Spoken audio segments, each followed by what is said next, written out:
Hello, everyone, and welcome back to NeuroAlchemy, where science meets soul and where healing is understood as a nonlinear, multidimensional journey. I'm your host, Dr. Sarah Young.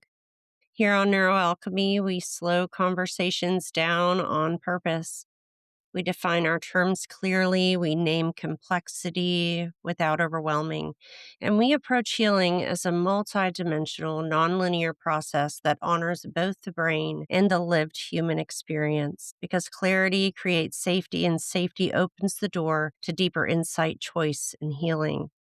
Today's conversation centers on nervous system regulation, creativity, self trust, and what it means to heal in spirals rather than straight lines. As always, you're invited to listen gently. Please pause when you need to. Nothing here is about force or perfection. Take a breath. You don't need to fix anything today, just arrive. Today, I'm joined by Jennifer Day. Jennifer's work bridges somatic awareness, trauma informed healing, and embodied creativity. She developed a drawing based practice called LifeLines to help people safely reconnect with their bodies, intuition, and inner coherence after periods of overwhelm or disorientation. Her approach grew from her own lived healing journey, where regulation, imagination, and symbolic integration proved more transformative than linear self improvement. And what I appreciate about Jennifer's work is that it honors healing as layered, humane, and paced by the nervous system rather than the mind. Jennifer, we're really grateful that you're here. Welcome.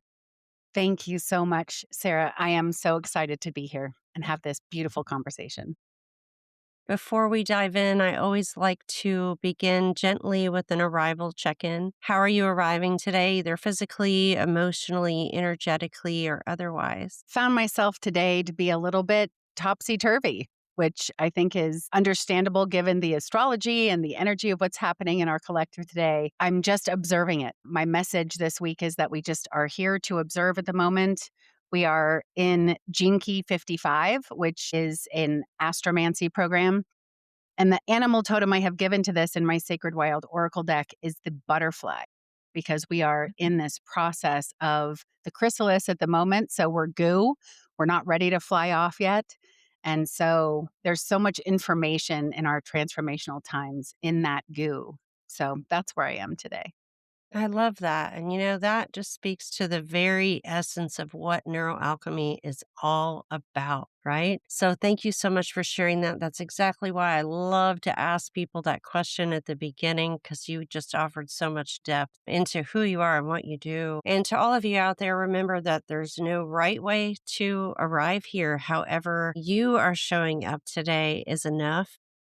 Before we go further, I'd love to help orient our listeners with a few shared definitions. Jennifer, I'm going to invite you to define some ideas in everyday human language. Let's start here. When you say nonlinear healing, what does that mean in lived experience? When I had my dark night of the soul, I was processing 24/7. And linear healing to me, the way I had understood it before I had to really anchor into it, the way one was supposed to heal was to go to therapy and to process with a therapist and speak it out loud and then follow their prompts and be emotionally regulated and watch some of these things. And I had no idea what they were talking about.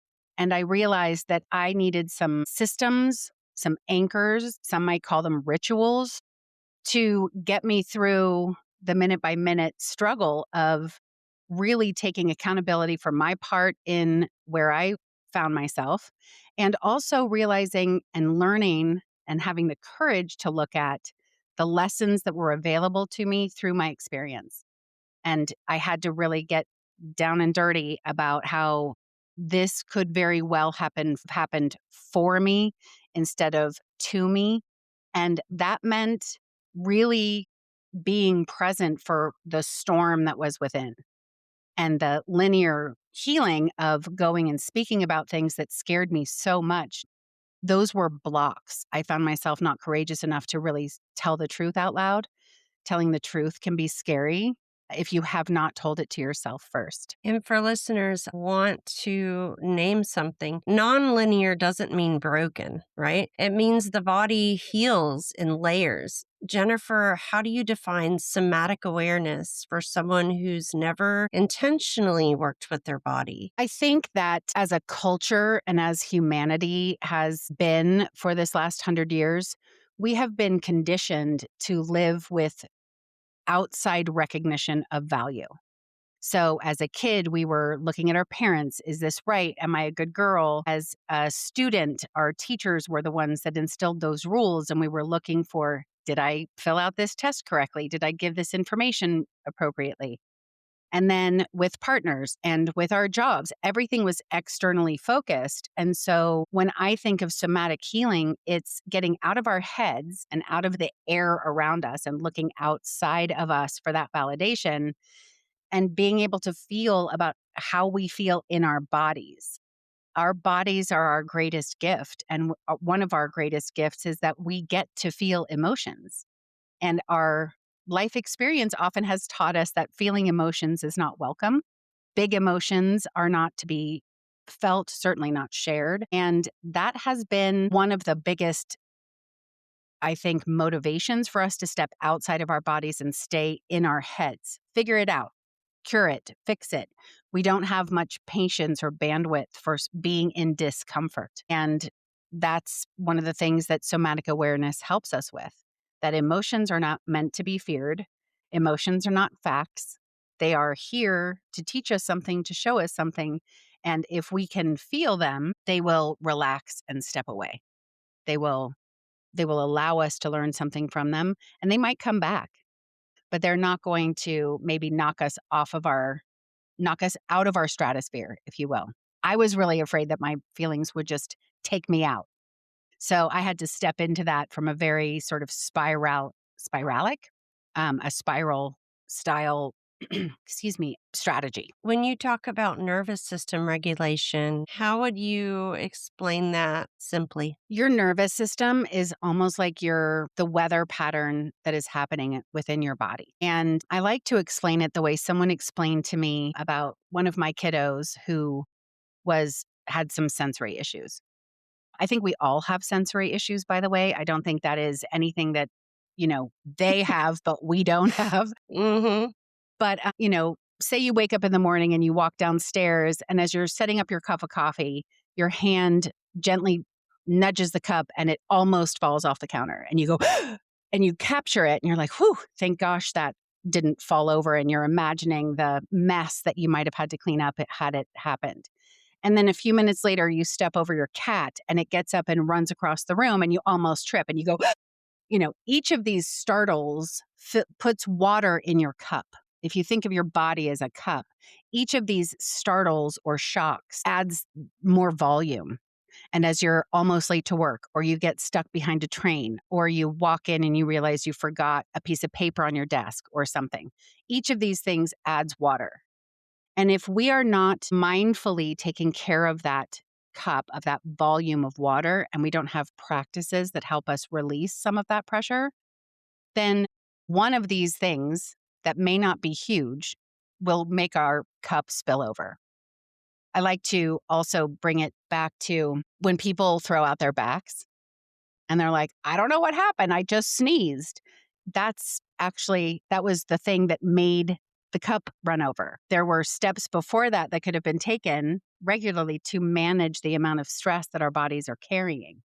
We now know that our fascia carries an electrical current and that our fascia constricts with emotion and that our fascia is where we store emotion. And there is so much gentle movement that we can do to release things.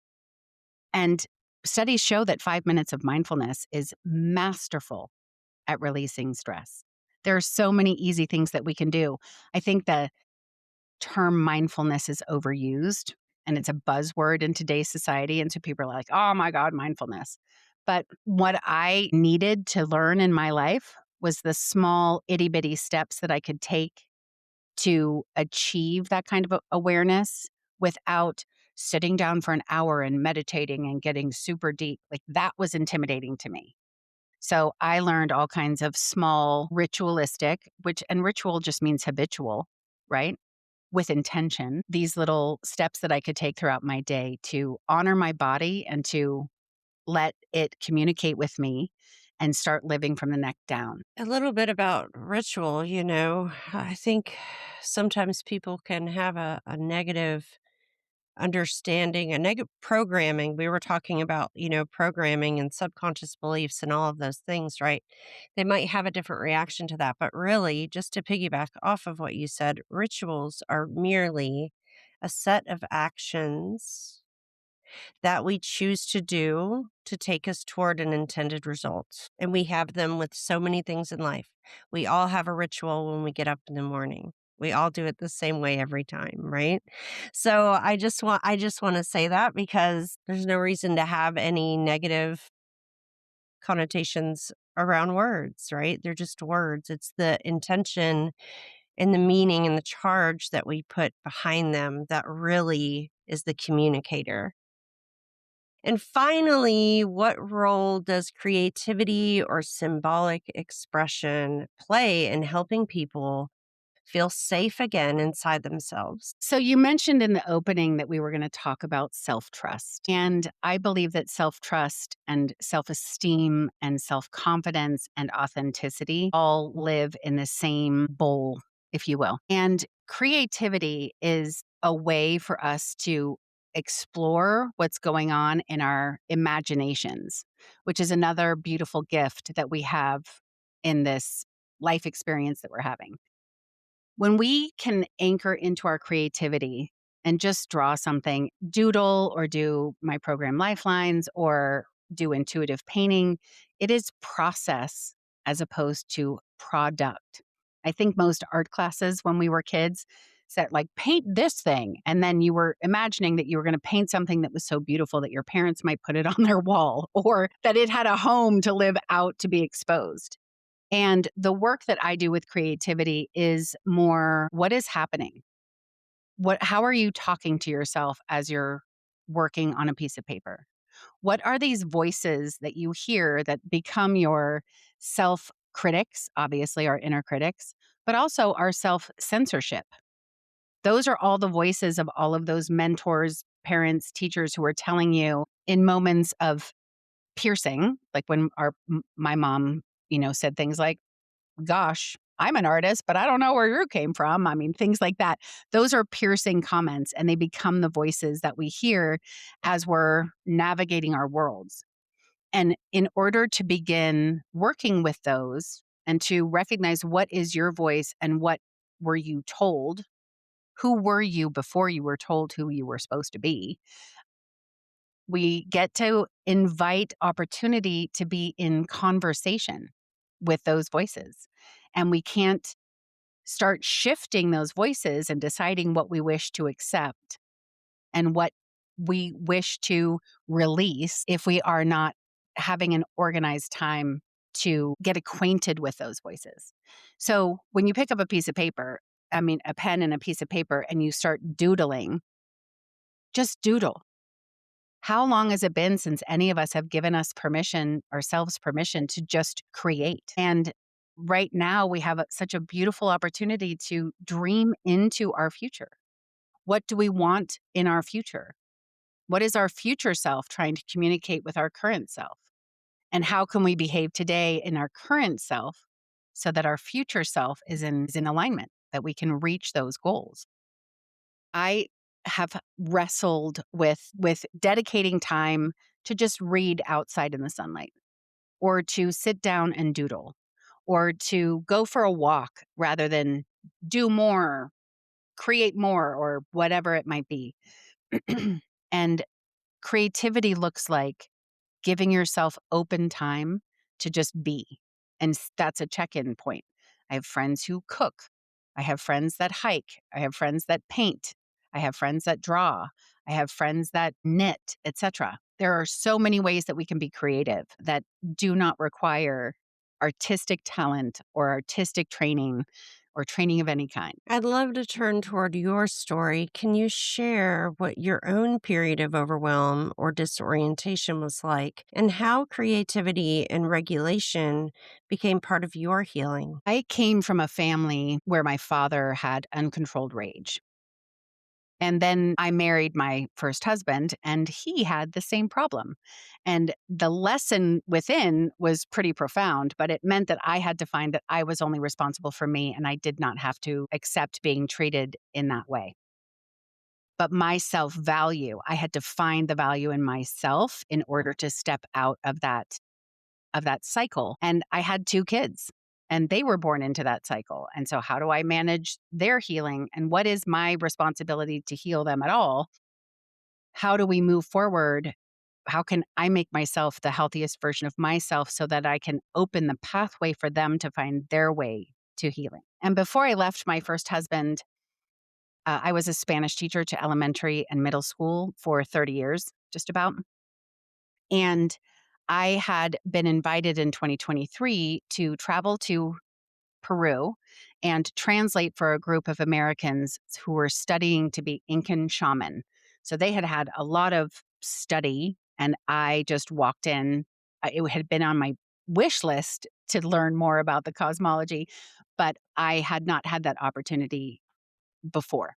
So when I was in Peru, through the connection with Mother Earth and the introduction of ritual as we speak, this was introduced to me that we have so much to be grateful for, which of course we've all heard a million times how, be grateful for everything.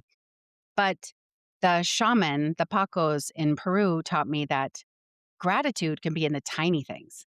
Before you pick up your first cup of coffee in the morning, you can say, "Thank you so much for this coffee, Mother Earth." Before you drink your water, "Gosh, water is in abundance. Thank you for this water." Or before you pet your dog, "Thank you for being here." I love my dogs. They're currently snoring right next to me if you can hear them. And that, it was like every day there was a little nugget that I was able to pick up. And 10 days later, when I left, having been initiated in a glacial lake at the top of Umantai, I realized that I had found my way into my quiet center in a way that years of practicing meditation and doing other mindfulness techniques to try to emotionally regulate hadn't worked. Years later, when I left my first husband, life just sort of fell to the ground as large life transitions often cause. And I was really lost and I was really scared. I was frightened about who I was without all of the cloaks that I had been wearing, wife, mother, daughter, all of these things that all of a sudden I had to redefine. And the way I found my way out was finding everything that I could be grateful for in the minute to get through this hour, to feel safe in the now. And I realized through that process that my safety is my responsibility. So my relationship with myself is my biggest responsibility and my biggest gift. And I started realizing how my life experience had taught me to be very aware of other people's energy and very empathetic and all the cloaks that we take on.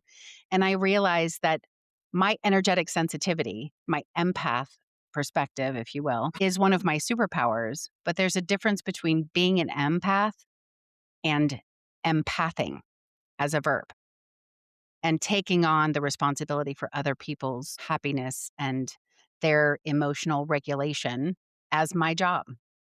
And what an incredible gift just that understanding was. Did you find yourself doing that naturally from a young age? Being an Empathing empath? Yes, an empathing with empathing everyone. with everyone.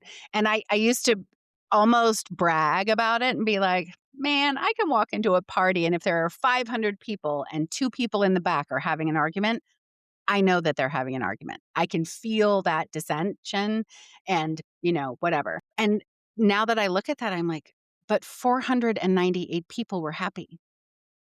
So why would I want my compass to switch over to the 2 that were unhappy? And why would my frequency be affected by those 2 people and not by the 488 people who were happy? And I realized that I had a choice for how I wanted to be energetically communicating with the world, with myself, with the environment. And one of the other things that the shamanic path has given me is a really clear idea of being an animist. And what that means is believing that everything is alive and that there is a vibration to everything.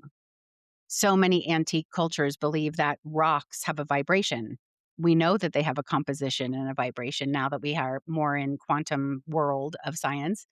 But thinking that the trees have a soul, thinking that the mountains are watching over us, that they are pillars of wisdom that are holding our backs, standing behind us, has offered me such calm.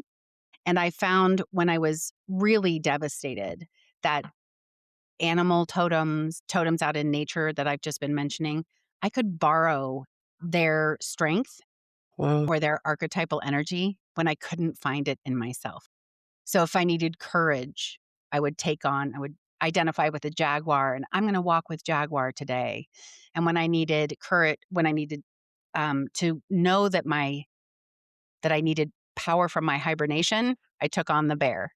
When I needed wisdom, I took on the owl. And these are just stories I told myself, right? But they were ways that I could anchor in and borrow other strength so that I could move forward feeling supported. So often we try to think our way back to safety, but your story shows how the body leads the way. Many listeners feel frustrated when healing doesn't feel linear. From your perspective, why does the nervous system heal in spirals instead of straight lines? So straight lines are directional.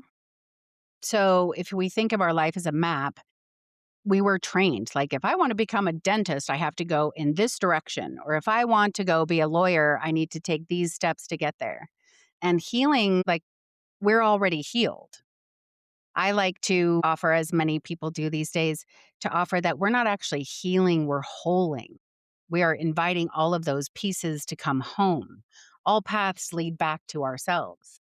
And so, the woman who is a survivor of domestic violence, the woman who is the woman who went through all of that divorce and struggled with all of those things, she is still here. Healing her does not mean that she goes away. Healing her means I get to invite her in and have a relationship with her and ultimately feel such incredible compassion for myself as I'm walking through the world and like, oh my God, look what I've survived. And look Hmm. what I created on the other side of that. And what a beautiful thing that I was so courageous to walk through that threshold. And each of us have thresholds to walk through in this life that have to do with personal things as well as professional and out there in the world. But our personal thresholds are beautiful portals and can be really transformational in every area of our lives if we're courageous enough to take them up on the offer. How do you help people soften toward that process rather than fight it? Community. That is so important because when we are in our own heads, processing the same things and telling ourselves the same stories that we have always told ourselves, we are in an echo chamber. Mm. We have little opportunity to be offered new possibility or new perspectives and new insights into ourselves that are reflections from people within our community. That means online communities as much as it means within your own town or city. I think that finding a community that is uplifting and where you are recognized as being a fellow traveler on this journey through our own personal struggles. Mine may look different than yours, but together we can support one another and walk forward holding hands. It's like me pulling on the bear and the trees when I was trying to move forward. I now have many people that I have gathered and been so lucky enough to attract that I have people that I can anchor into as well as the animal totems and the totems from nature. And I want to name this also. Returning to something doesn't mean you've failed, it means your system is integrating. Jen, what happened or what helps people stay compassionate with themselves during those cycles? Our connection to the versions of us that are inside is something that I have really struggled with myself, anchoring into my inner child or finding compassion for the version of me that made XYZ decision that hurt ABC person. Those have been challenging for me from time to time. And when I sit down and do my Lifelines process, I am telling a story and anchoring myself on the page and drawing in the flow of frequency and the release of shame that I am asking for. And scientists have studied this in Russia. It's not necessarily something that's studied here, but the process of neurographica, and I'm certified with a few of them because I love so many different perspectives. For a minute there, I was a certification collector as validation, but I love all the tools that I have. They have studied the process when you do neuro art, which is what most people would know it as. And it puts us into theta. It slows down the brain and the body and allows us to get in just to slow everything down, as you said at the beginning of the show. I think everything in our lives moves so fast these days. We're always rush, rush, rush, go, go, go, Mhm. hurry up, hurry up. And the this process of neuro art that I was so fortunate enough to learn can be done on a post-it note or on a used envelope. It can be used in the pickup line at carpool or waiting for the next teller at the post office. It's something that is simple and just helps slow you down. I did it for hours a day at the beginning, and those doodles are all over my office. They're on my art, these lines that you see in the art behind me, those are versions of it as well. It has it's been such a physical representation of the work that I'm doing inside, and as above, so below, or as within, so without. These are super old sayings that are not necessarily witchy, if you will, to go back to the ritual comment. It is a representation, again, a totem, a physical representation or a way that I can relate and say, this is what I'm calling in. This is what I'm asking for. I'm trying to untangle the threads of whatever it is that I'm working on and allow flow to come so that I can move through this, not eject out of it. Also, Jen, for me and for the space that we're in, I have an appreciation for every spiritual path out there. Paganism, Buddhism, Hinduism, Jainism, Christianity, you name it. I have a love and appreciation for all of those. So my comment earlier actually wasn't about like saying anything was good or bad. It was more because I think last week I came upon we do those little journaling things sometimes where we have a nice thought, where we think about something, we're like, wow, I should really write that down.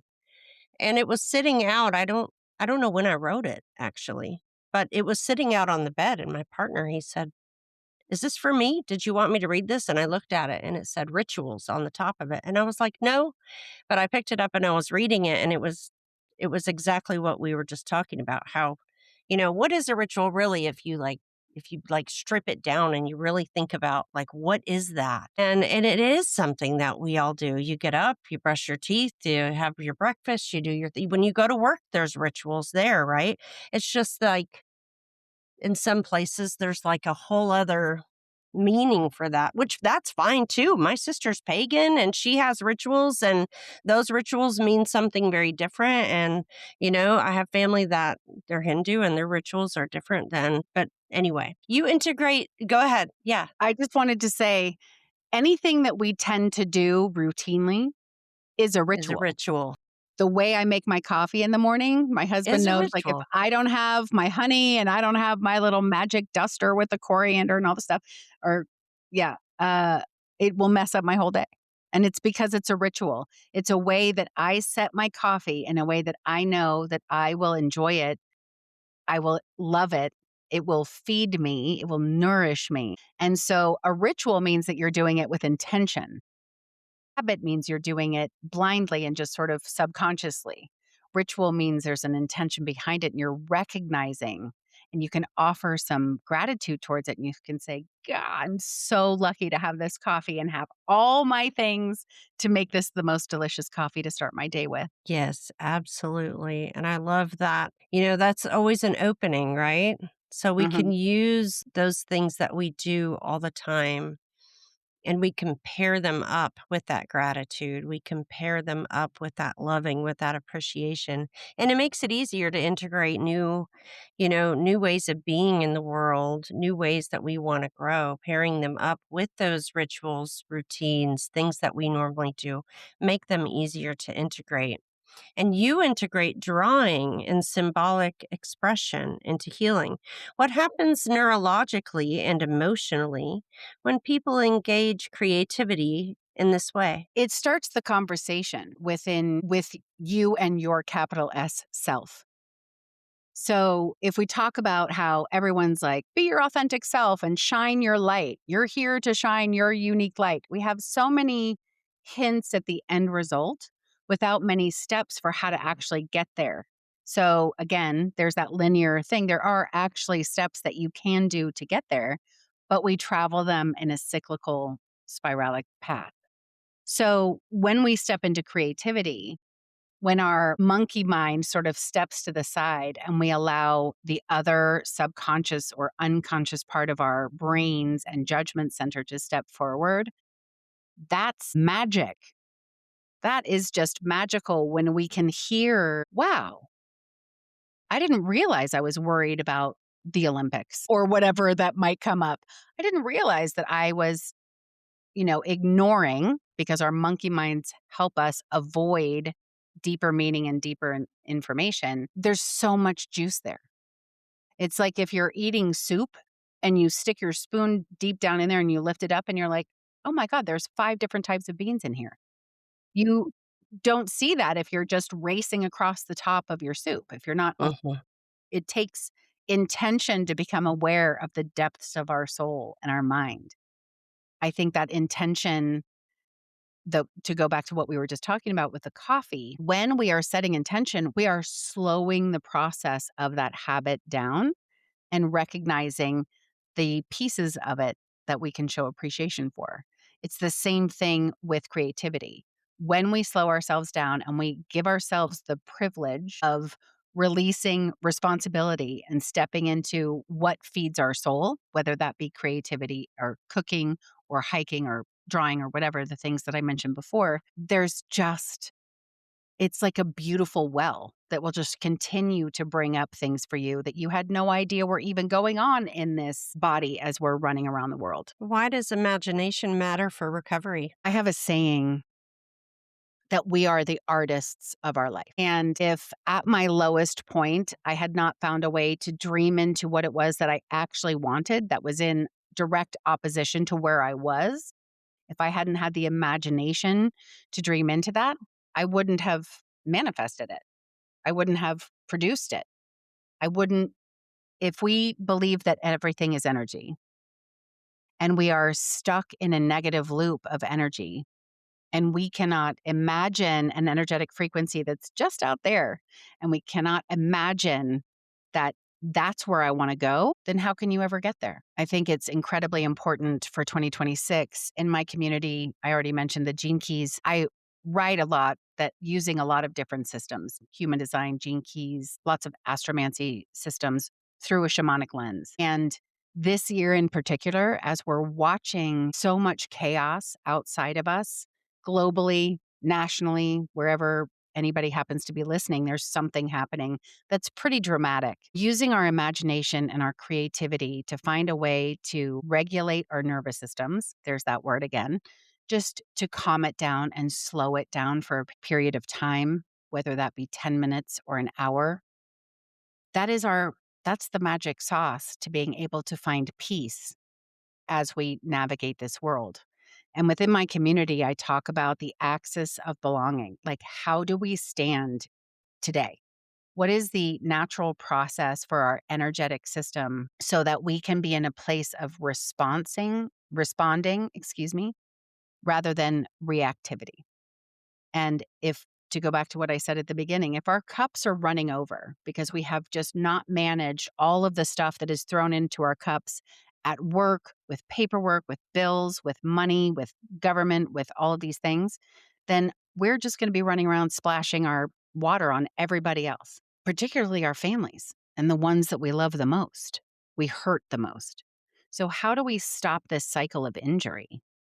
We do it by taking care of the amount of water that we are carrying. A pithy comment that has always been used is put on your oxygen mask before you put on the oxygen masks of your kids. This is the oxygen mask. There are certain ways throughout our imagination and creativity and the ritual of your life that can help you do that moment by moment. It's not once a day, but they can be done at the stoplight on the way to work. They can be done in the moment that you are watching your kid walk to your car and appreciating that moment rather than planning the 4 different ways that you can avoid traffic to get to soccer practice. And what do you notice shifts first when someone begins creating from inside safety? When we are inside safety, you can see, I'll say from a leader perspective, when I'm running an art medicine studio or I'm working within my community of Kaleidosol and Life Shine Design, when I can create a space that is safe, people's bodies relax. You'll see them literally get smaller in their chair on the screen because they're relaxing. Their stance of being prepared and like braced and ready for whatever's coming, that releases. And that's something that's so beautiful. And that within each container that I participate or that I'm leading or what have you, trying to help people notice how they can do that for themselves, that's the magic. I'm no guru. The time of guru is over, I think, for 2026 and beyond. But there are things that I have learned that can really help somebody else. So, teaching these skills and talking about this on a regular basis gives me so much joy because I see the positive effects of it in every gathering. And it's lovely. Absolutely. So many sensitive, thoughtful adults lose trust in themselves after burnout or trauma. From your experience, what does rebuilding self trust actually look like in the body? It's noticing. Our lives are really, if we are spending our time wisely for ourselves, we are just noticing what is happening. Burnout is so common because we have been trained to accommodate and make happy everyone outside of us at the expense of our own happiness and our own energy systems. Excuse me. Human design and Gene Keys has information about the individual that can help us learn what our natural energy is like. I also use the Enneagram as part of my system when I work with clients because the Enneagram are the behaviors and ways that we kept ourselves safe and secure as an adaptation. And so I identify as a number 5. And in the Enneagrammic idea, that means that I wake up with a certain amount of energy every day. And so I have to be aware that that energy is going to expire at some period during the day. So how do I preserve that energy? And when I read that the first time, I was like, that's why. When I have a party at night, I try to not have anything scheduled because I will not Mm. have any energy to go to the party. And that's why I know I'm going to need some time the next day to reboot. Did I need to get that reflection back at me to take care of myself during moments? No, I was already doing the things that I needed to do to preserve my energy. However, now that I know that that's my go to, that's my deflection, I can sort of see like why. Why do I think that going to parties removes my energy? And is there a way that I can step forward that where there can be like a reciprocity? Where I can offer my energy and I can also receive. And many of us who have grown up with big T or little t traumas or difficult situations, we give our energy, but it's not safe to receive. Learning to receive is really hard and really scary. I do think that when we are in conversation with our inner world, when we are listening and noticing to what's happening within ourselves, even for 5 minutes a day, that is improvement. When we're burned out for 100 reasons. So listen to how you can fill your cup. What does that look like right now? Does it look like you go sit out in your car and you take a nap for 10 minutes during lunch? Does it look like you need to make a change in what you're eating at night for dinner? How late you're eating? Does it mean you just need to show gratitude for all of the good things that you do have because all of the negative things can be so loud? What helps people return to coherence without forcing themselves forward? One of the most important questions that we can ask ourselves, and we can ask ourselves this question every minute of every day, is what serves me? And that feels so selfish in our culture because we've been taught to take care of everybody else. We've been conditioned as mothers, as daughters, as, put on any other role because this applies to all, that we have to do for others before we do for ourselves. And by the end of the day, we don't have any energy for ourselves because we've given it all away. So allowing yourself to take up space, allowing yourself to have a say in how you are acting in your daily life. I'm a certified life coach, and it was so interesting when I went through that certification because they talked about how often, when so often women, but I don't doubt that this crosses the gender barrier and is all ages, when the simple question of what would you like for dinner comes up, so many of us are like, I don't care. Where do you want to go to dinner? What kind of food are you looking for? I don't care. I still really don't care about food that much, but I did have to really think about, like, how long has it been since I've actually declared, I want a steak or I want Chinese food, whatever it might be. Just declaring what I wanted was scary. And also, I was like, do I really want that? It had been so long since I had listened that I actually didn't even know the truth of the answer. Hmm. So, a lot of what we do in my practice is noticing those little ways that our inner people, if you will, our inner selves are communicating.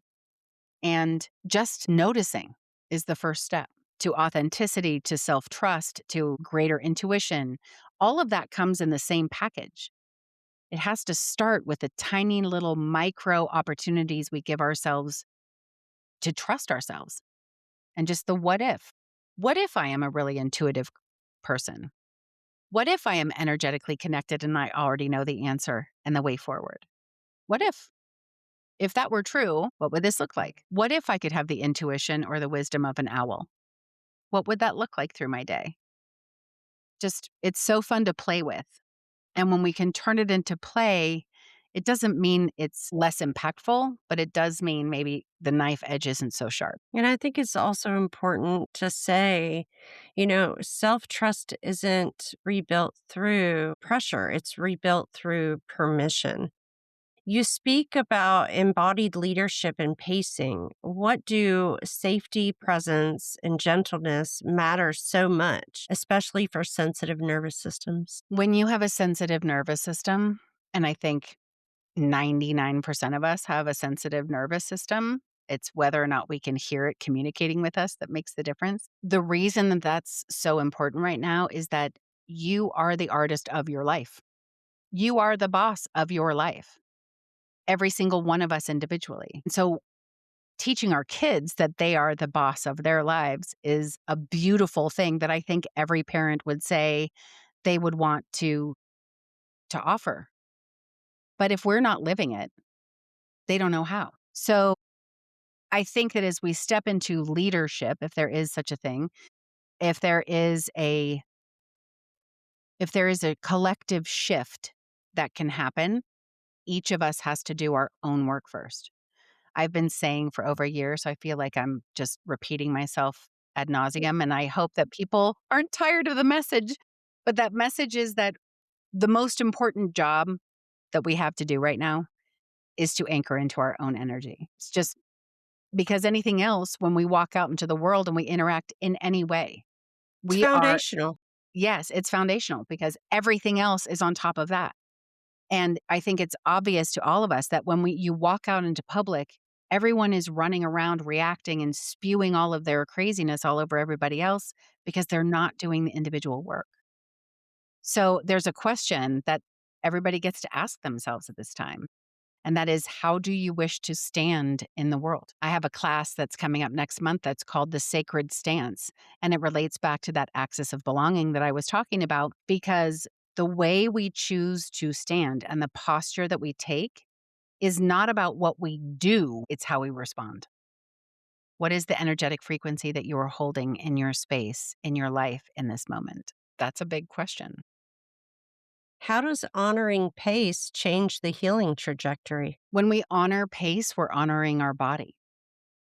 When we are reacting and chasing the dream and chasing the deadlines and all of that, that's outside of our bodies. And there is a way that you can blend the two. A lot of people with human design will say, well, I can teach you how to change your energy and the way you spend your energy in your life, and it will make all the difference. And yes, that's true. There will be a difference because your understanding will shift. But that doesn't mean that you can really change how you show up in the world in many cases. Again, it's awareness and being aware of what's happening within and taking the time to listen to your own body before you step out into space. Pacing is everything. And awareness, everything begins with awareness. We always like to end these conversations with what we call a micro practice invitation. So it's not a big protocol, but just a small embodied practice that our listeners can explore throughout each day over the next week. Jen, what gentle micro practice would you offer? Checking in with the body in a really non judgmental way, multiple times a day, is such a valuable practice. And the way I do that is I put my hand on my heart and I just ask myself, how are you feeling in this moment? Not today, like right now, what's happening? And often today, in this society that we're living in with these things that are happening, it's overwhelmed, a little shocked, stunned, whatever the answer that comes up.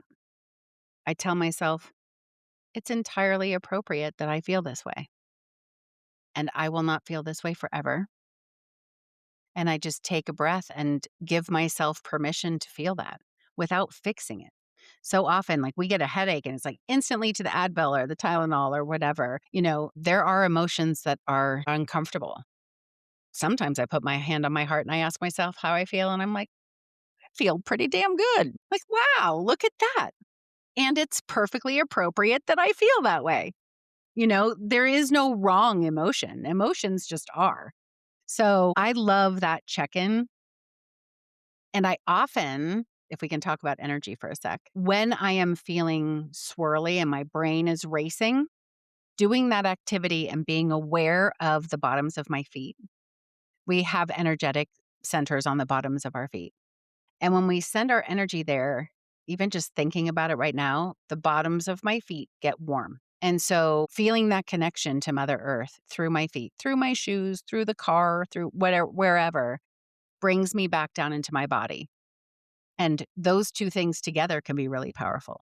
Where are my feet? Can I feel my toes? What do my feet heels feel like? What part of my feet are touching the ground? And then how am I feeling? It's a perfectly appropriate that I'm feeling that way. Big breath, just release. It's a beautiful practice. Thank you. And that will be in our show notes, you guys, as well. As we begin to close, I'd love to ask you one more question.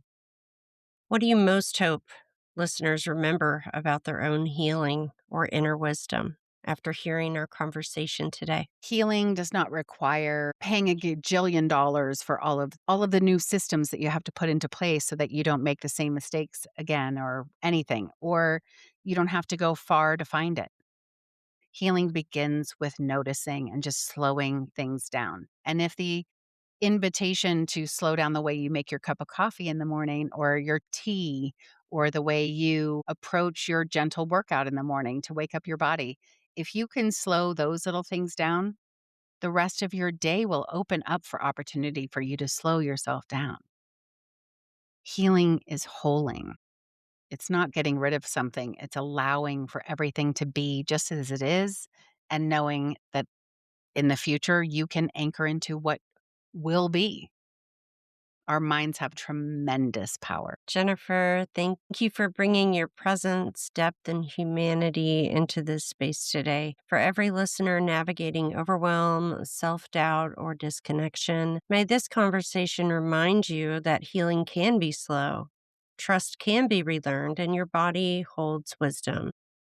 Episode links and Jen's information are going to be available in the show notes. If something in today's conversation resonated with you, please consider liking, sharing, and subscribing to this episode. That's how these conversations travel. That's how the people who need to hear them get to hear them the most. Thank you for joining us on NeuroAlchemy. You are not broken, you are becoming. Bye for now.